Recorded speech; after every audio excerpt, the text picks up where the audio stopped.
আল্লাহ পাকের হক হচ্ছে আমাদের প্রতি যে আমরা তার সাথে কাউকে শরীক করব না। আল্লাহ পাকের হক আমাদের প্রতি যে আমরা তার সাথে কাউকে শরীক করব না এবং আমরা আল্লাহর ইবাদত করব, অন্য কারো ইবাদত করব না। আল্লাহ পাকের নাজিলকৃত বিধান কোরআন এবং সুন্নাহকে মেনে চলব, এর দাওয়াত মানুষকে দিব এবং এটা প্রতিষ্ঠা করার চেষ্টা করব ইনশাআল্লাহ। এটা আল্লাহ পাকের হক। আবার নবী সাল্লাল্লাহু আলাইহি ওয়াসাল্লামেরও কিন্তু হক আছে না? নবী সাল্লাল্লাহু আলাইহি ওয়াসাল্লামের হক হচ্ছে আমরা তার সুন্নত ছাড়া অন্য কারো সুন্নতের উপর আমল করতে পারবো না। নবী সাল্লাল্লাহু আলাইহি ওয়াসাল্লামের আরেকটা হক হচ্ছে আমরা তার প্রতি বেশি বেশি দরুদ পড়ব। এখান থেকেই কথাটা বললাম যে আমরা আজকে জুমার দিন বেশি বেশি নবী সাল্লাল্লাহু আলাইহি ওয়াসাল্লামের প্রতি দরুদ শরীফ পড়ব ইনশাআল্লাহ। যে ব্যক্তি চায় যে তার জীবনটা প্রশান্তিময় হোক, তার জীবনটা প্রশান্তিময় হোক, তার জীবনে টেনশন না থাক, ঝামেলা না থাক, যন্ত্রণা না থাক, আবার থাকলেও যেন এগুলো আল্লাহ পাক কাটিয়ে দেন, এমন যদি কোনো ব্যক্তি তাকদীর চায়, আমার পরামর্শ হচ্ছে সে যেন বেশি বেশি দরুদ শরীফ পড়ে। যত বেশি দরুদ পড়বেন আপনার জীবনে প্রশান্তি নেমে আসবে ইনশাআল্লাহ। কারণ কি? কারণ হচ্ছে আমরা যদি নবীকে সালাম দেই, নবী সাল্লাল্লাহু আলাইহি ওয়াসাল্লাম সেই সালামের উত্তর দেন। কি করেন? কিভাবে দেন সেটা আল্লাহ জানেন, আমরা ব্যাখ্যা করতে পারবো না। কোরআন হাদিসে এমন কিছু বিষয় আছে যেগুলো ব্যাখ্যা করার দরকার নাই। এই ব্যাখ্যা করতে গিয়ে মুসলিমদের মধ্যে শত শত দল হয়ে গেছে। এই যে আর রহমান আলাল আরশ ইস্তাওয়া, এটা শুনেছেন না? আর রহমান আলাল আরশ ইস্তাওয়া, রহমান আরশের উপরে ইস্তাওয়া, রহমান আরশের উপরে ইস্তাওয়া। রহমান মানে কে? আল্লাহ পাক আরশের উপরে ইস্তাওয়া। এখন ইস্তাওয়া এর ব্যাখ্যা করতে গিয়ে কেউ বলেছে আল্লাহ পাক সমাসীন। আল্লাহ পাক কি বলেন? নাউজুবিল্লাহ। সমাসীন মানে কি? একটা আসনের উপরে যিনি বসা থাকেন, একটা আসনের উপরে বসা থাকেন, সমাসীন। এই চেয়ার বা কুরসির উপর আমি যদি বসি, আপনি বলতে পারেন আমি এই কুরসির উপর সমাসীন। আল্লাহ পাক কি বসে আছেন? তাহলে যে ইস্তাওয়া এর অর্থ যে করলেন সমাসীন, এটা কুফরি হয়ে গেল না? ইস্তাওয়াকে ইস্তাওয়ার জায়গায় ছেড়ে দেন। আল্লাহ পাক আরশের উপরে ইস্তাওয়া, আল্লাহ তার জাত এবং সিফাত অনুযায়ী যেভাবে থাকার সেভাবে আছেন। আমার ব্যাখ্যা করার প্রয়োজন আছে? ব্যাস, এই ব্যাখ্যাগুলো করতে গিয়ে সমাজে দলে দলে বিভক্ত হয়ে গেছে। প্রত্যেকেই বলছে আমারটাই সহি, আমারটাই কি, আর অন্যটা বাতিল। তো এই কাজগুলো করতে যাবেন না। কিছু কিছু টার্ম আছে কোরআন সুন্নাহ, এগুলোকে ওই জায়গায় ছেড়ে দিতে হবে। রাসূল সাল্লাল্লাহু আলাইহি ওয়াসাল্লাম কিভাবে সালামের উত্তর দেন আমার তো ব্যাখ্যা করার দরকার নেই। আল্লাহ পাক যেভাবে তাকে তৌফিক দেন সেভাবেই তার উত্তর দেন।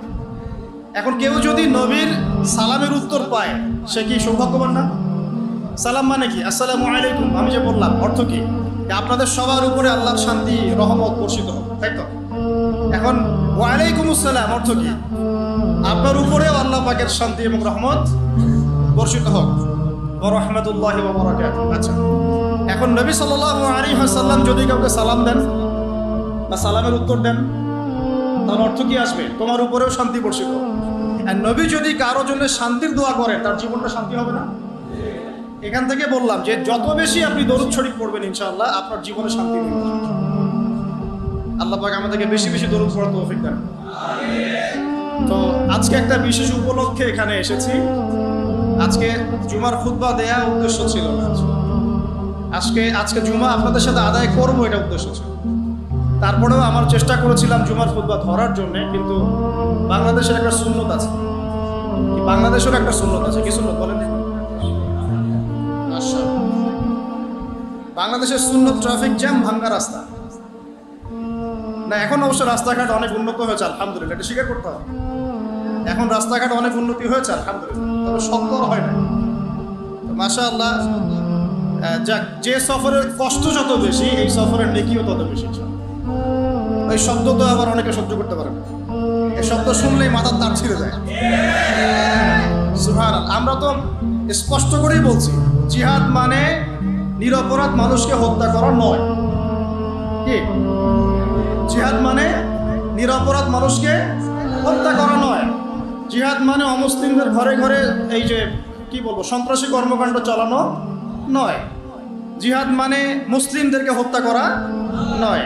কিন্তু নবী সাল্লাল্লাহু আলাইহি ওয়াসাল্লাম যখন বদর এবং উহুদে, খন্দকে, খায়বারে, তারপরে আপনার মুতায়, ইয়ারমুকে, এই যে শতাব্দীর পর শতাব্দী মুসলিমরা যে কুফফারদের বিরুদ্ধে সশস্ত্র সংগ্রাম করেছেন, এটা কোরআন হয়েছে নাই? এটা এক প্রকার জিহাদ, এটা সর্বোচ্চ লেভেলের জিহাদ। আবার ব্যক্তিগত লেভেলের জিহাদ আছে, যেমন নিজের নফসের প্রবৃত্তির সাথে জিহাদ। আমার নফস চাচ্ছে একটা মেয়ের সাথে অবৈধ সম্পর্ক করবো, আমি নফসকে কন্ট্রোল করলাম, তার মানে কি নফসের সাথে আপনি জিহাদ করলেন। শীতের দিন ঘুম থেকে উঠতে ইচ্ছা করছে না নামাজে আসতে, কিন্তু আপনি জোর করে উঠলেন আল্লাহর জন্য, ওযু করলেন, আসলেন, আপনি নফসের বিরুদ্ধে জিহাদ করলেন। আবার আল্লাহ পাক কোরআন দিয়ে জিহাদ করতে বলেছেন। আল্লাহ পাক সূরা ফুরকানের মধ্যে বলেছেন যে কাফের, মুশরিক, মুনাফিকদের সাথে তোমরা কোরআনের যে বাণী, এই বাণী দিয়ে জিহাদ করো। ওয়াজাহিদুহুম বিহি জিহাদান কাবীরা, তোমরা এই কোরআন দিয়ে এদের বিরুদ্ধে জিহাদ করতে থাকো। এখানে কোরআনের জ্ঞান দিয়ে জিহাদের কথা বলা হলো। তাহলে কয়ভাবে হলো? নফসের সাথে হলো, জ্ঞান দিয়ে হলো, তারপরে মাল দিয়েও জিহাদ হয়, অর্থ সম্পদ দিয়ে। ওয়াজাহিদু ফি সাবিলিল্লাহ বিআমওয়ালিকুম ওয়া আনফুসিকুম, তোমরা মাল দিয়ে আল্লাহর পথে মাল ব্যয় করো, সম্পদ ব্যয় করো, এটাও জিহাদের অন্তর্ভুক্ত। ওয়া আনফুসিকুম, নফস ব্যয় করো, সময় দাও, এই যে নফসকে ঢেলে দাও, এটাও জিহাদ হবে। আর সর্বোচ্চ লেভেল কোনটা? যখন কাফের মুশরিকরা মুসলিমদের উপর অত্যাচার চালাবে, নির্যাতন করবে এবং আমাদের উপর হামলা করতে আসবে, মুসলিমরা কি ঘরে বসে থাকবে? প্যালেস্টাইনের ভাই বোনদেরকে যে মনে করেন যে মেরে তুলাধুলা করে ফেলাচ্ছে, ওরা কি ঘরে বসে খালি সালাম দিব ওদেরকে? ললিপপ খাবে। এখন ওরা যদি বের হয়ে কিছু প্রতিবাদ করে তাহলে ওরা জঙ্গি হয়ে যাবে? পশ্চিমারা যা শিখায়, কিছু আছে আলেম নামের জালেম, ওইটাই শেখে। পশ্চিমারা যা শিখায় ওইটাই শেখে। পশ্চিমারা এই শব্দগুলোকে সারা বিশ্ব বিতর্কিত করে দিল, যাতে এই শব্দ উচ্চারণ করতে মানুষ ভয় পায়। এখন দেখেন এই শব্দ উচ্চারণ করতেই মানুষ ভয় পায়। তোমার তো এর বিপক্ষে অবস্থান নেওয়ার কথা ছিল, তুমি তো এর পক্ষে গেলা কেন? মুনাফিক পতাকা। তো মুনাফিক চিনতে হলে এভাবে চিনতে পারে, কোরআন সুন্নাহর কিছু অংশ মানবে, কিছু অংশ মানবে না, কিছু অংশ জাজুল্যমান মানবে, জাজুল্যমান মানবে না। এক ভাইয়ের কথা মনে আছে আমার, মনে পড়ে গেল, তার নামটা নিয়েই নেই। আলোকিত জ্ঞানী প্রোগ্রাম দেখেছিলেন? শাহাদাত হুসাইন খান ফয়সাল, নাম শুনেছেন? উনি হচ্ছে প্রথম চ্যাম্পিয়ন। মাশাআল্লাহ, আমি তার সাথে কিছু সময় কাটিয়েছি তিনি মুযাকারাতে। মানুষকে চিনতে হলে অল্প সময় যথেষ্ট হয়। আপনি যখন বড় আলেমদের কাছে যাবেন, 10 মিনিট বসলে বুঝতে পারবেন তার জ্ঞানের গভীরতা কত বেশি। বেশি সময় লাগবে না, 10 মিনিট। হ্যাঁ, 10 মিনিট তার আচার আচরণ, আখলাক দেখলে বুঝতে পারবেন যে তার মধ্যে তাকওয়া কতটুকু আছে। সেই ভাইয়ের সাথে একদিন মুযাকারা হচ্ছিল, আলোকিত জ্ঞানীতে প্রশ্ন করেছিলেন তিনি। সবাই পরীক্ষা দিবে, তিনি প্রশ্ন করছেন, ওনাকে দায়িত্ব দেওয়া হয়েছে। তো অনেকে ওনাকে জিজ্ঞাসা করছিল যে ভাই, আপনি তো বদর, উহুদ, খন্দক, হুদায়বিয়া এইসব নিয়ে বেশি প্রশ্ন করছেন, এই জন্য আবার অনুষ্ঠান বন্ধ না করে দেয়। কথা বুঝতে পারছেন? কারণ সেই ভাই আমার সামনে একজনকে জবাব দিলেন, আমি শুনলাম উনি কি বললেন।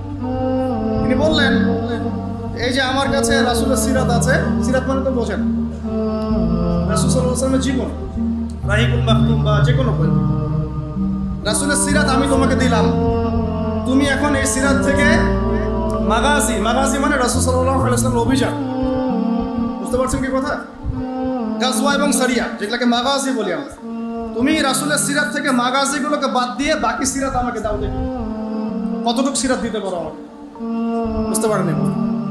রাসূলের জীবনে আমি তোমাকে দিয়ে দিলাম, এখান থেকে সব মাগাজিগুলা, গাজওয়াগুলা, সারিয়াগুলা বাদ দিয়ে দাও, বাদ দিয়ে আমাকে একটা সিরাত দাও, দেখি পারো নাকি। বুঝতে পারছেন কথা?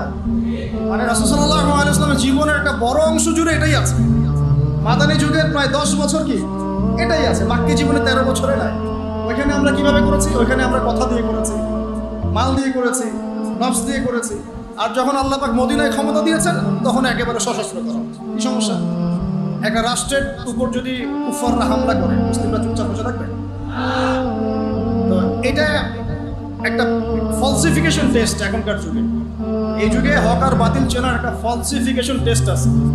পশ্চিমাদের গেলানো তন্ত্রমন্ত্র যারা কথা বলে এবং আদর্শ মানে নিবদ্ধ করে, কোনো সন্দেহ নাই যে মনের মধ্যে তো নেফাক আছে, কোনো সন্দেহ নেই। আল্লাহ রসুল যদি এই যুগে থাকতেন তাহলে নামগুলো মেনশন করে বলতেন অমুক অমুক অমুক। এই যুগে তো তিনি নাই। একটা অ্যানাউন্সমেন্ট দিব, সেটা হচ্ছে ভাই, 2 ভাই, আরো কিছু ভাই আছেন তাদের সাথে, তারা মিলে আপনাদের ভৈরব বাজার ভৈরব বাজারের যে এলাকা, এখানে একটা দিনই প্রতিষ্ঠান তারা করতে চায়। এই জন্য পরামর্শ হিসেবে বা পরামর্শ করার জন্য তারা আমাকে জাস্ট দাওয়াত দিয়েছেন, এর বেশি কিছু। তো ভেবেছিলাম যে জুমার খুতবা ধরতে পারলে কিছু বয়ান করার চেষ্টা করবো ইনশাআল্লাহ। আল্লাহ যেভাবে চেয়েছেন সেভাবে হয়েছে। জুমার পরে আপনারা কষ্ট করে বসে আছেন দেখতে আমারও খারাপ লাগছে। আপনারা ক্ষুধার্ত, গরমের মধ্যে কষ্ট পাচ্ছেন, আমি আলোচনা লম্বা করব, ঠিক আছে? এখন শিক্ষা নিয়ে জাস্ট কয়েকটা কথা বলে আমি শেষ করছি, ঠিক আছে ভাই? ইনশাআল্লাহ অন্য একদিন কথা হবে। আর যদি আপনাদের শিক্ষা প্রতিষ্ঠান হয়ে যায় তাহলে প্রতিষ্ঠান দেখতে তো আসবো ইনশাআল্লাহ। আচ্ছা, প্রতিষ্ঠান বেশি হলে কি সমস্যা? আচ্ছা, এখন ইলম নিয়ে কিছু কথা বলি, তো মোটা দাগে কয়েকটা কথা বলি। আল্লাহ রাব্বুল আলামিন মহাজ্ঞানী সত্তা, সৃষ্টি করেছেন আদম আলাইহিস সালামকে। আদম আলাইহিস সালামকে সৃষ্টি করার সময় কি আদম আলাইহিস সালামের জ্ঞান ছিল কিনা? আল্লাহ পাক তাকে জ্ঞান শিক্ষা দিলেন না আদম আলাইহিস সালামের নিজেরই জ্ঞান ছিল? একটু বোঝেন কথাগুলো। আদম আলাইহিস সালামের নিজের জ্ঞান ছিল না আল্লাহ পাক তাকে শিক্ষা দিয়েছেন? আল্লাহ পাক বলেন ওয়াআল্লামাল আদামা আসমাআ কুল্লাহা সুম্মা আরাদাহুম আলাল মালায়েকা। আল্লাহ পাক বলেন আমি আদমকে সমস্ত নাম শিক্ষা দিলাম। আদমকে সৃষ্টি করার পরে আল্লাহ পাক বলেন আমি আদমকে সমস্ত নাম শিক্ষা দিলাম। তাহলে জ্ঞানের উৎস কে? আমরা কি নিজে নিজে জ্ঞান পেয়েছি? আল্লাহ পাক আমাদেরকে জ্ঞান শিক্ষা দিয়েছেন। এখন আদম আলাইহিস সালামের সন্তান আমরা, বাই ডিএনএ আমাদের মধ্যে সেই জ্ঞান চলে আসছে।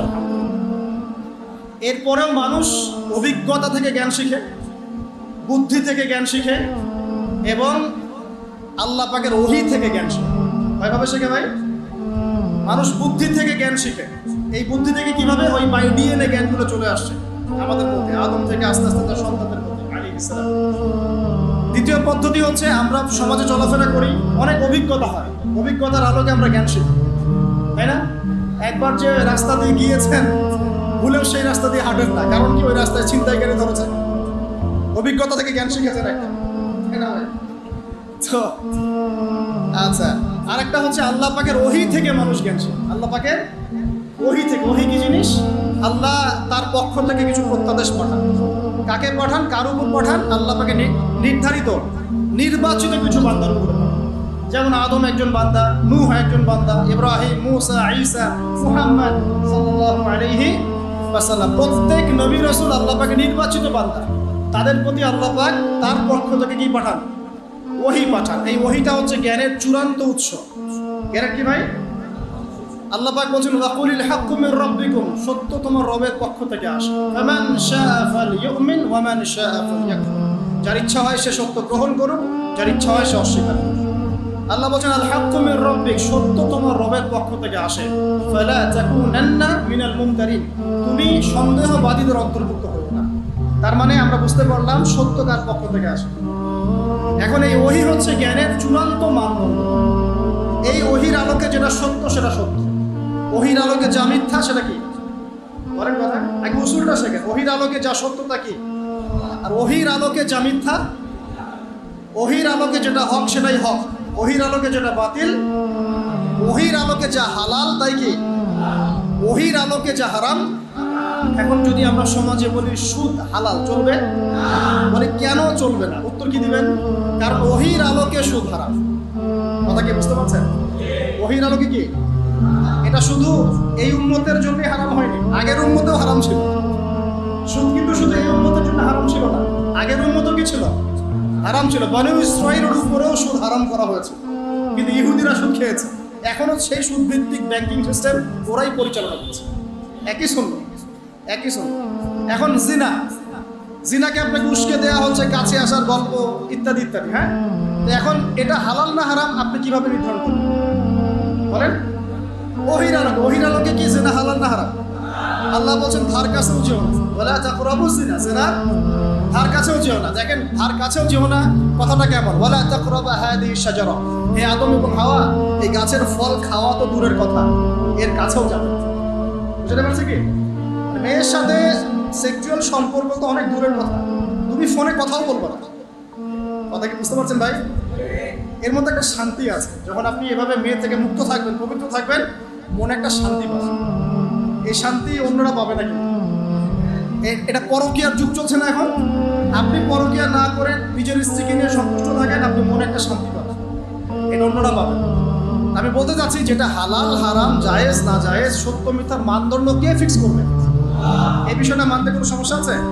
যারা বলে না এটা আমি মানি না, তার সাথে কথাই নাই, শেষ প্রশ্ন। তার সাথে কোনো কথারই দরকার নেই। সে তার আইডিওলজি নিয়ে কবরে যাক, সে কোথায় যায় যাক, আমরা তার সাথে যুদ্ধ করতে যাচ্ছি না। আমরা বরং তাকে দাওয়াত দিতে পারি যে ভাই কোরআন সুন্নাহর সামনে আত্মসমর্পণ করো। আমরা তর্ক করতে যাব না। তর্ক করতে যাব?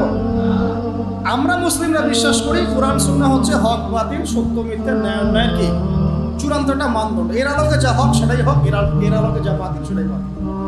আমরা জিনার উদাহরণ দিলাম, এটা কেন হারাম? আপনি বলবেন ওহীর আলোকে হারাম। সুদ কেন না জায়েজ? কারণ ওহী বলেছে না জায়েজ। পরকীয়া কেন না জায়েজ? ওহী বলেছে না জায়েজ।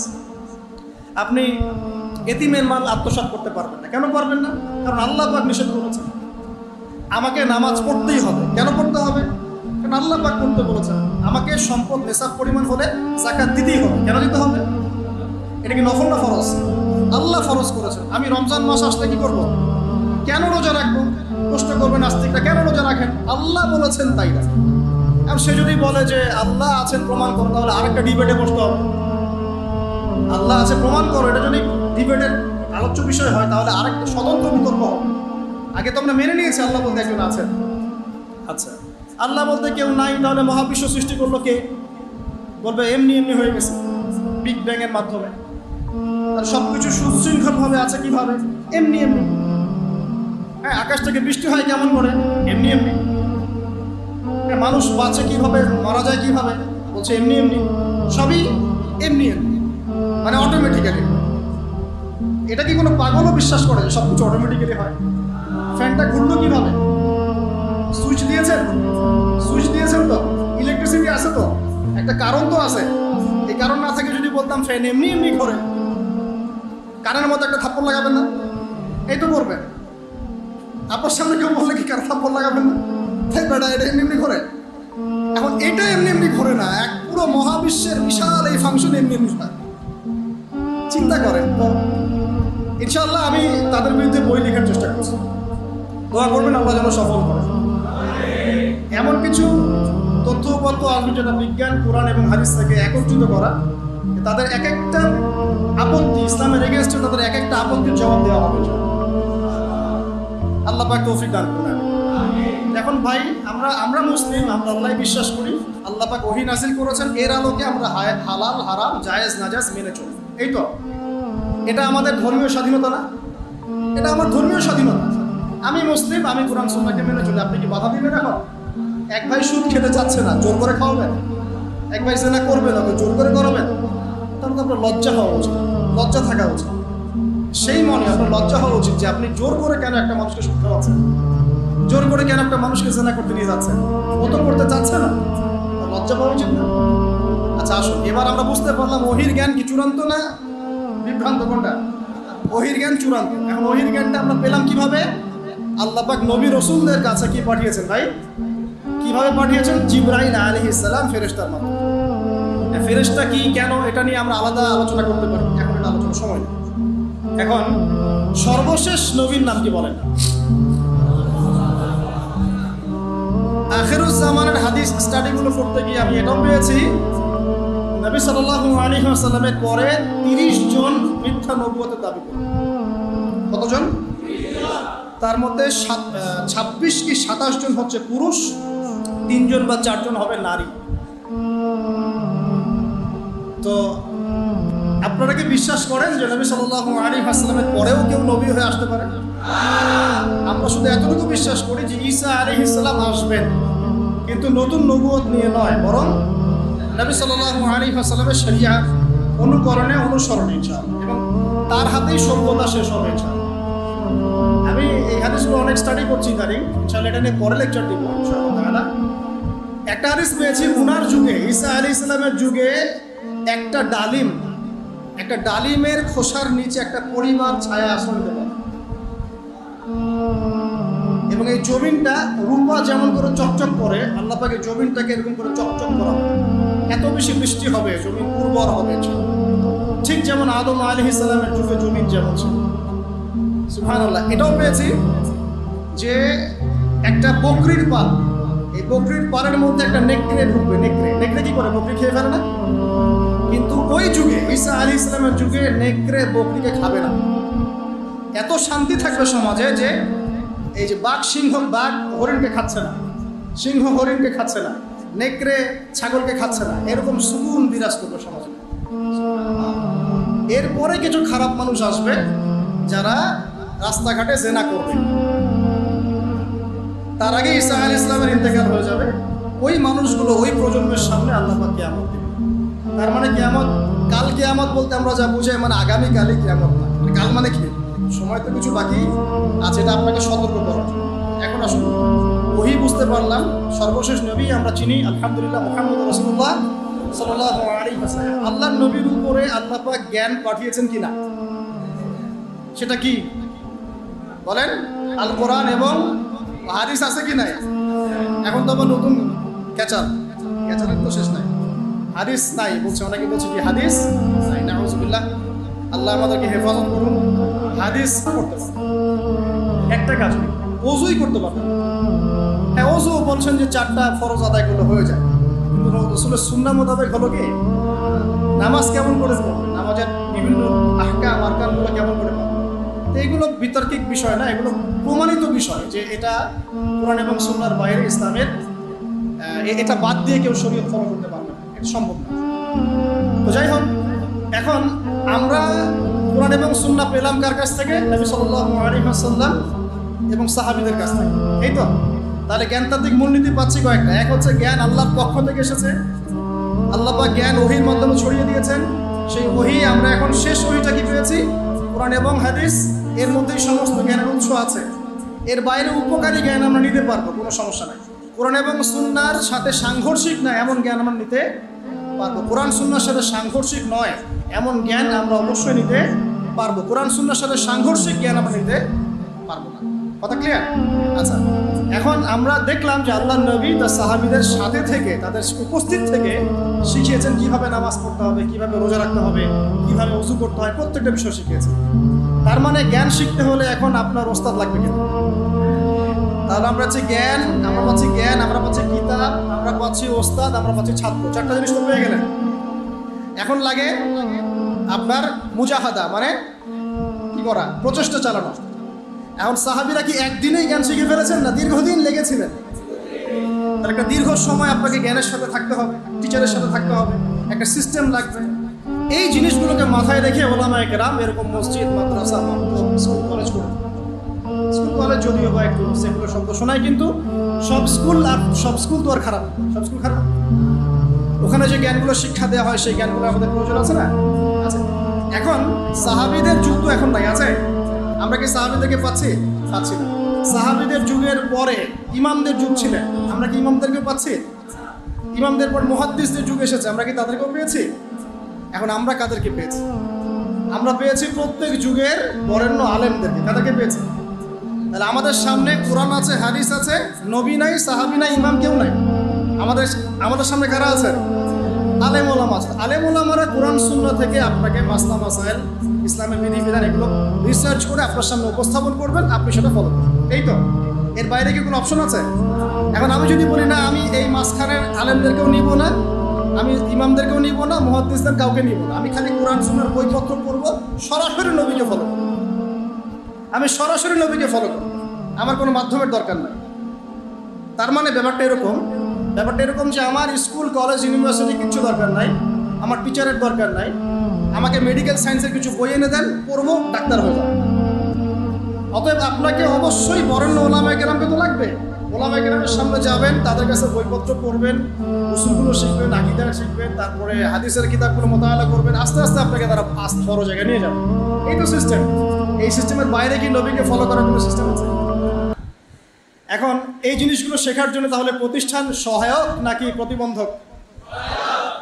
এই কারণে শিক্ষা প্রতিষ্ঠানগুলোর জন্য আমরা দোয়া করি, আল্লাহ পাক যেন দ্বীনি প্রত্যেকটা শিক্ষা প্রতিষ্ঠানকে কবুল করে। কিন্তু এখন সমস্যা একটা সমস্যা হচ্ছে যে বিশ্ব এগিয়ে গেছে অনেক দূর, আগায় নাই। এখন কি ঘোড়ায় চড়ার যুগ? এখন কি তীর দিয়ে যুদ্ধ করার যুগ? এখন তো মিসাইলের যুগ। কিসের যুগ? তথ্য প্রযুক্তি, ডেটা, ইন্টারনেট সেকশন, হ্যাঁ, সায়েন্সের যুগ, টেকনোলজির যুগ। এখন তো অন্যরকম যুগ। এই যুগে তো 1 সেকেন্ডে যা করা যায়, আগের যুগে হয়তো ওটা করতে আমাদের একদিন সময় লেগে যেত, তাই না? 1 মুহূর্তের মধ্যে অনেক কিছু করা যায়, যেটা আগে সম্ভব ছিল না। এই যুগের জন্য উপকারী কিছু জ্ঞান শেখা কি ক্ষতিকর না ভালো?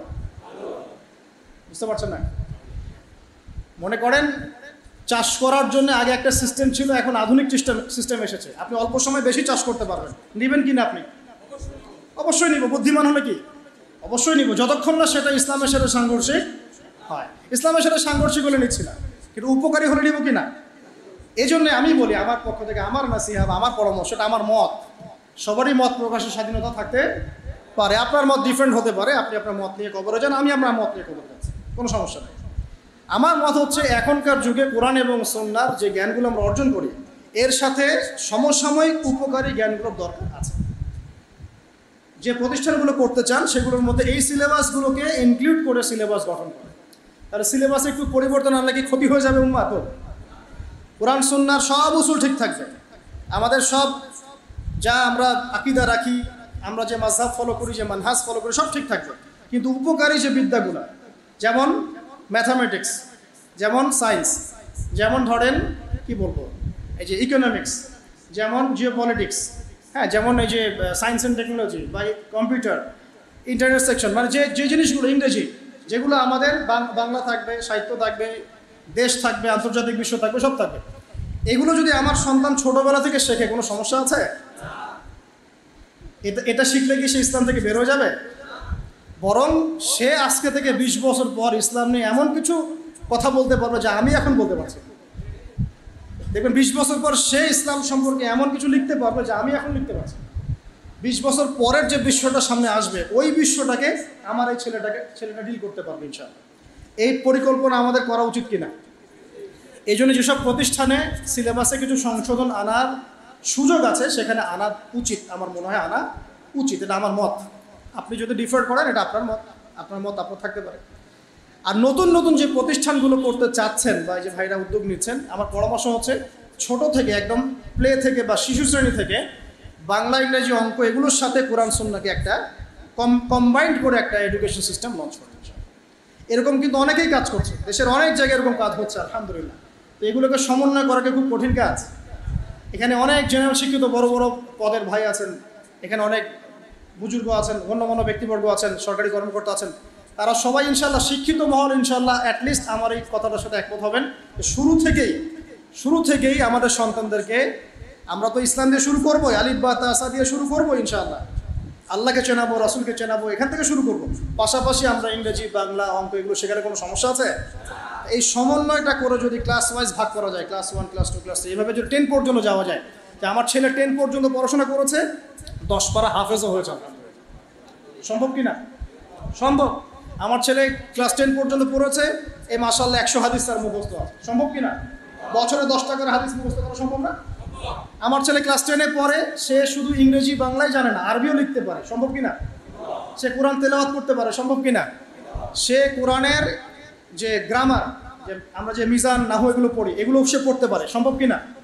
আমার ছেলেটা অনার্সে পড়ছে, পাশাপাশি হাদিসের ইবারতও পড়তে পারে, এটা সম্ভব কি না?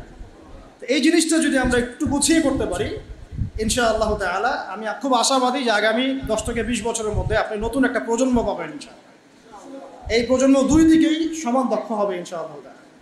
তবে তারা কেউ যেন উদ্ধত অহংকারী না হয়, তারা যেন কেউ শিক্ষিত মূর্খ হয়ে না যায়। শিক্ষিত মূর্খ আছে সমাজে, এটা নিশ্চিত করতে হবে আমাদেরকে।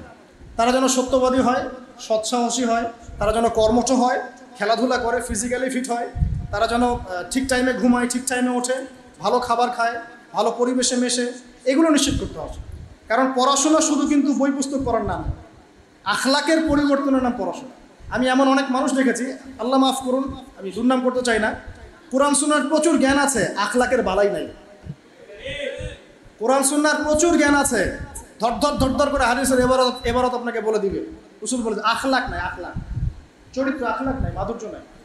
আবার আমি এমন মানুষ দেখেছি, আখলাক 5 মিনিটে আপনার কাছে মনে হবে আপনি পরকাল চিনে ফেলেছেন। এমনও মানুষ বাংলার আনাচে কানাচে আছে। বড় বড় ওলামা কেরামদের দরবারে যান, তাদের সাথে পরামর্শ করেন, দেখা সাক্ষাৎ করেন, 5-10 মিনিটে বুঝবেন যে পরকাল কী জিনিস। আখলাক, আখলাক কি? যে রিক্সায় করে এসেছেন সেই রিক্সাওয়ালাকে নিয়ে একই দস্তরখানায় বসে খাবার খাচ্ছেন, নিজে খাবার তুলে খাওয়াচ্ছেন। এই আখলাকটা তো আমার মধ্যে আসতেছে না। আমার কাছে তো অনেক জ্ঞান আছে মনে করেন, কথার কথা বলছেন আলহামদুলিল্লাহ, কিন্তু আখলাক তো আসলো না। তাহলে জ্ঞান আর আখলাক কি এক জিনিস? আল্লাহ নবী শুধু জ্ঞান শিক্ষা দেন নাই, আখলাকও শিক্ষা দিয়েছে, আখলাকও শিক্ষা দিয়েছে। আল্লাহ পাক আমাদের সবাইকে এমন সন্তান গড়ে তোলার তৌফিক দান করুন যারা উভমুখী শিক্ষায় শিক্ষিত হবে এবং চমৎকার আখলাকের মানুষ হবে। আল্লাহ রাব্বুল আলামিন আমাদের সবাইকে এরকম শিক্ষা প্রতিষ্ঠান গড়ে তোলার তৌফিক এনায়েত করুন। এখন ভাই উদ্যোগ নিয়েছেন, আমি শেষ করে দেই, আপনারা সবাই সহযোগিতা করবেন কিনা? আচ্ছা, এগুলো প্রকাশ্যে বলতে নেই, তারপরে আমি আপনাদেরকে উৎসাহিত করার জন্য বলছি, আল্লাহ আমাকে মাফ করুন। তা আমি আমার পক্ষ থেকে ভাই আপনার ফান্ডে প্রথমে 1 লাখ টাকা দিয়ে শুরু করব, ঠিক আছে? আপনি উদ্যোগ নিয়েছেন, আপনি বাস্তবায়ন করেন, আমি পরামর্শ দিব ইনশাআল্লাহ, আমরা পরামর্শ দিব। এলাকার তরুণ প্রজন্ম আপনাকে সাহায্য করবে ইনশাআল্লাহ। এলাকার যারা বরেণ্য গুণীমানী ব্যক্তি আছেন তারা আপনাকে পরামর্শক হিসেবে থাকবেন। আর ইয়াংরা শ্রম দিবা, ইয়াংরা কি দিবা? শ্রম দিবা ইনশাআল্লাহ। আমাদের ছেলেমেয়েরা যদি ভালো কিছু শেখে, ভালো কিছু জানে, আমাদের লাভ না? শেষ করার আগে একটা হাদিস দিয়ে শেষ করি। মানুষ মারা গেলে সব আমল বন্ধ হয়ে যাবে। মানুষ মারা গেলে কি হবে ভাই? এই যে এত ফুটানি বাহাদুরি শেষ, মুহূর্তেই শেষ। আল্লাহ মাফ করুক আমাদেরকে। আল্লাহ আমাকে আপনাকে সবাইকে, আমাদের তরুণ প্রজন্মকে আল্লাহ পাক দীর্ঘ নেক হায়াত দারাজ করুন। নেক হায়াত দান করুন, নেক হায়াত, যে হায়াত আল্লাহর পথে কাটে, এটা নেক হায়াত। বদ হায়াত দিয়ে কি করবেন? বদ হায়াতের তো খালি মানে ভুক্তভোগী হইতে হবে পরে। তো দেখেন, মানুষ মারা গেলে সব আমল বন্ধ হয়ে যায়, শুধুমাত্র 3টা রাস্তা খোলা থাকে। কটা ভাই? একটা বলা হচ্ছে সদকায়ে জারিয়া। একটা কি? সদকায়ে জারিয়া। সদকায়ে জারিয়া মানে যে মসজিদ একটা সদকায়ে জারিয়া হতে পারে, মাদ্রাসা একটা সদকায়ে জারিয়া, এরকম ইসলামিক শিক্ষা প্রতিষ্ঠান সদকায়ে জারিয়া। আপনার নলকূপ স্থাপন করেছেন, গাছ লাগিয়ে দিয়েছেন, মানে মানুষের কল্যাণে কন্টিনিউয়াসলি কাজে আসছে, এগুলোর নাম কি? সদকায়ে জারিয়া। জানেন রাষ্ট্র যারা চালান তাদের সদকায়ে জারিয়া পাওয়ার কত সুযোগ আছে? মনে করেন রাষ্ট্রের একজন প্রেসিডেন্ট, তিনি যদি 100টা হসপিটাল করে দেন আল্লাহর সন্তুষ্টির জন্য, কবরে গেলে এই 100টা হসপিটালে যত মানুষ চিকিৎসা নেবে সব নাকি তিনি লাভ না? যত রাস্তাঘাট করা হয়েছে এগুলো যদি আল্লাহকে সন্তুষ্ট করার জন্য করা হয়, মানুষকে সন্তুষ্ট করার জন্য না, আল্লাহকে সন্তুষ্ট করার জন্য এগুলো করা হয়, এই নিয়াত ঠিক থাকে, মৃত্যুর পরেও কবরের মধ্যে এই মানুষ চলাচল করছে, রাস্তাঘাটে নেকি পাবেন ইনশাআল্লাহ। ব্রিজ পার হচ্ছে নেকি পাবেন ইনশাআল্লাহ। কালভার্ট ইউজ করছে নেকি পাবেন ইনশাআল্লাহ। সদকা জারিয়া মানে কি? সমাজ কল্যাণমূলক, জনকল্যাণমূলক কাজ, যে কাজ কি হয়? চলতে থাকে, অনবরত চলতে থাকে। তো আল্লাহ পাক আমাদেরকে সদকা জারিয়ামূলক কাজ করার তৌফিক দান করুন। এখন বলেন, শিক্ষা প্রতিষ্ঠান সদকা জারিয়ামূলক কাজ কিনা? জারিয়ামূলক কাজ কিনা? এটা যে টিকে থাকে এবং এখানে যদি শত শত মানুষ পড়াশোনা করতে থাকে, এই নেকিটা কে পাবে? যারা এটার উদ্যোগ নিয়েছে, প্রতিষ্ঠাতা, তারা পাবেন ইনশাআল্লাহ, শিক্ষকরা পাবেন ইনশাআল্লাহ। আল্লাহ পাক তৌফিক দান করুন। সহিহ বুখারীর নাম শুনেছেন না? ইমাম বুখারী কি বেঁচে আছেন? এখন পর্যন্ত সহিহ বুখারী পড়া হয় কিনা? এই নেকি কে পাচ্ছেন? এই নেকি কে পাচ্ছেন?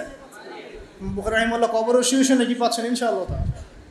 এরকম কিছু কাজ করে যে আল্লাহ পাক তৌফিক দান করুন। 2 নাম্বার হচ্ছে সৎ সন্তান। 2 নাম্বার কি ভাই? সৎ সন্তান। সন্তান তো তোমাদের এখন হয় নাই মনে হয়, দেখ আল্লাহ পাক হওয়ার ব্যবস্থা করুন। যুবকরা এখানে খুব মানে কষ্টে ভোগে, বুঝি, আমিও বুঝি, কারণ আমরাও ভুগেছি এক সময়। হ্যাঁ, 8-10টা বিয়ের প্রস্তাব দিয়েছি, মানুষ গ্রহণ করে নাই। হ্যাঁ, কারণ হচ্ছে আমার টাকা পয়সা ছিল না, বাড়ি নাই, টাকা নাই, কিছু নাই। তোমার সাথে বিয়ে শাদী দিয়ে কী হবে? আমরা ভবিষ্যৎ খারাপ করবো নাকি? এখন লাইন ধরে করে কি করে এখন? ওই জন্য একদিন বলেছি আপনাদেরকে, মানুষের অবস্থানকেই ভালোবাসে, এটা সত্য কথা। আপনার অবস্থান যদি এখন ভালো হয় না, দেখবেন আপনার পিছনে মেয়ের বাপের অভাব নাই। আর আপনার তো এখন চাকরি বাকরি নাই, জমি জমা নাই, হ্যাঁ, আপনার টাকা পয়সা কম, আপনি দৌড়ান মানুষের পিছনে, আপনাকে পাত্তা দিবে না। দুনিয়া খুব খারাপ। এই জন্য ভাই, দুনিয়ার দাস হবেন না, আল্লাহর দাস হয়ে যান। দুনিয়ার পিছনে ছোটেন না। আল্লাহ আপনাকে দুনিয়া পায়ের সামনে এনে দিবেন ইনশাআল্লাহ। আপনি আল্লাহর হয়ে যান, দুনিয়া আল্লাহ পাক আপনাকে পায়ের সামনে এনে দিবেন ইনশাআল্লাহ। তখন দুনিয়ার প্রতি আপনার মোহ কাজ করবে। সিরিয়াসলি বলছি, মোহ কাজ করবে। আল্লাহ আমাদেরকে সবাইকে পরকালের স্বার্থে কাজ করার তৌফিক দান করুন। সৎ সন্তান একটা নেককার জিনিস। কেন? কারণ পিতামাতার মৃত্যুর পর তারা দোয়া করতে থাকে, তারা সেই পিতামাতার লেগেসি বহন করে। এখন আমাদের সন্তানদেরকে সৎ বানানোর জন্য শিক্ষা প্রতিষ্ঠান কাজে দিবে কিনা? তাহলে দুটো মিলল কিনা? আচ্ছা, 3 নাম্বার হচ্ছে এমন জ্ঞান যা মানুষের উপকারে আসে। এমন জ্ঞান যা মানুষের উপকারে আসে, এই দৃষ্টিকোণ থেকে শিক্ষা প্রতিষ্ঠানগুলো কাজে আসতে পারে কিনা। অতএব আমরা দোয়া করি যে ভাই যে উদ্যোগটা নিয়েছে, এই উদ্যোগটা যেন আল্লাহ পাক এই 3টা ক্ষেত্রে বাস্তবায়ন করার তৌফিক দেন। এটা যেন সদকা জারিয়ার মাধ্যম হয়, এটা যেন মানুষকে ভালো কিছু জ্ঞান শেখানোর মাধ্যম হয়, এবং এমন কিছু স্টুডেন্ট আমাদের সন্তানের মতোই, এমন কিছু সন্তান আল্লাহ পাক আমাদেরকে মানুষ করার তৌফিক দান করুন, যারা আগামীতে ইসলামকে হাতে নিয়ে, কোরআন সুন্নাহকে হাতে নিয়ে এই বিশ্বের চ্যালেঞ্জগুলো মোকাবেলা করবে, ইসলামকে এগিয়ে নিবে, প্রতিষ্ঠা করবে ইনশাআল্লাহ।